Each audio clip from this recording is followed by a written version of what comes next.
Hey, so we're out in the barn and, well, I'm out in the barn and getting ready to prep the insulation. So I got two sets of insulation. I've got this stuff. This is mineral wool insulation. And I've got various sizes. It's R23. It's very, very impressive stuff. It's, I'll cut open that bag here in a second to demo it real quick. This is mineral wool. It's 70% recycled content. It's essentially spun basalt. It's effectively rock that they superheat and melt almost to lava conditions, and then they spin it, and it comes out and expands. It's very fluffy, and effectively this is a much more earth-friendly material than fiberglass. It's, first off, it's a hell of a lot nicer to work with. And second off, it's a better insulator. It's got better insulating properties than fiberglass. It is completely immune to rodents and insects. Insects are okay to burrow through fiberglass because, you know, they don't give a shit, but burrowing through this stuff, these stone fibers get into the, I don't know what the material is, the chitin or the stuff that's on the outer shell, breaks it down, kills them. They hate this. They won't come near it. Rodents won't come near it. It's magical, and it's awesome. This is the stuff. So this is for my walls.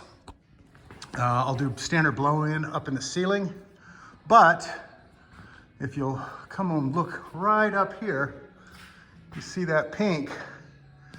That's the vent, and that's the bottom of the vent material. So that pink right here, that's a material that's attached to the ceiling, or excuse me, actually attached to the roof, not the ceiling, and it curves like this. So on the outside of that is my soffits. So it curves like this, it comes down and it's kind of wavy.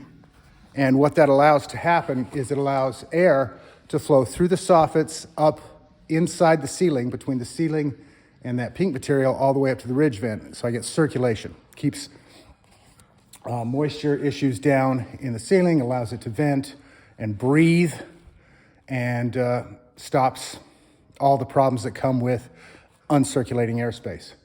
The downside of that is blown in insulation is gonna blow right there.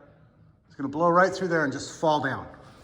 So the first thing I gotta do is I gotta take my mineral wool and stuff it up there. So that's what I gotta do. I'm gonna go up on use my way cool ladder and this scaffolding, and we're gonna stuff the mineral wool up in there.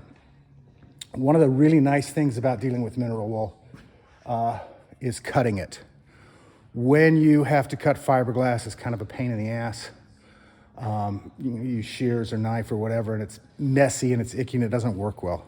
Mineral wool, all it takes is a cheap ass bread knife.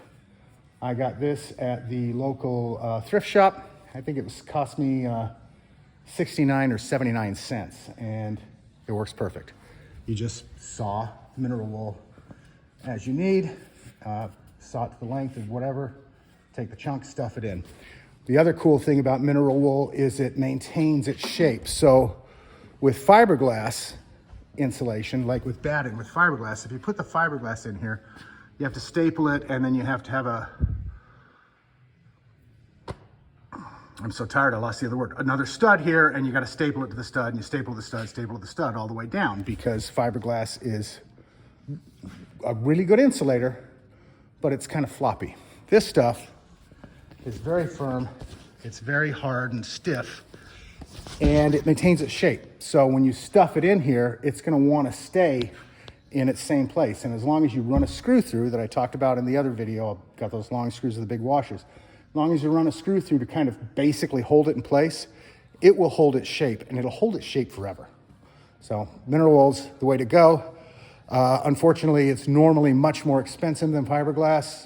Right now, average market prices, let's not do right now, because right now prices are freaking insane, but average, you're gonna spend about 20% more on mineral wool than you will on fiberglass. Unless you're lucky enough to be like me and manage to snatch in on a sale and make a crazy buy at a stupid sale price and take advantage of one of the big box stores when they screw up and price things in an unwise manner. So I actually got this mineral wool at about 65 to 70% of the price of competing fiberglass for a better product and less price. So real happy with it. And that's what we're gonna do today. Gonna start stuffing the wool. Thanks for watching.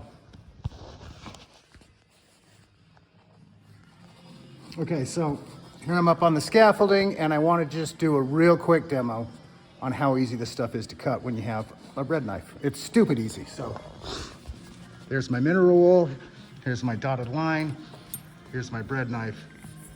Watch this.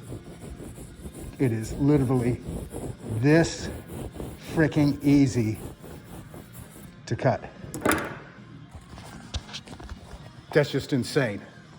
Also, in the other video, I forgot to mention, but you probably figured out, wear some protective equipment, because even though it's not fiberglass, you still get fibers in the air, and you know, it's spun wood or it's spun stone, and who knows, you know, in 20 years they may discover that this shit's like asbestos and gives you cancer. So wear protective equipment. Thanks for watching. Okay, one more quick addendum. This, let me walk over here so I don't fall off the damn scaffolding. That's how easy that is. I just cut it. There's a post here I had to cut. Had to cut a notch for this wire. And then it's just stuffed up in there. That's it. It's holding, it's firm, it's solid. It's amazing. I'm still gonna put a screw in, just, you know, because I'm anal retentive and OCD, but this bad boy is in, and it took, you know, all of a minute to wedge it in there. So really, really good stuff. Very happy with this product. Okay, I think that's the last update for this video. I'll edit a little bit. Thanks for watching.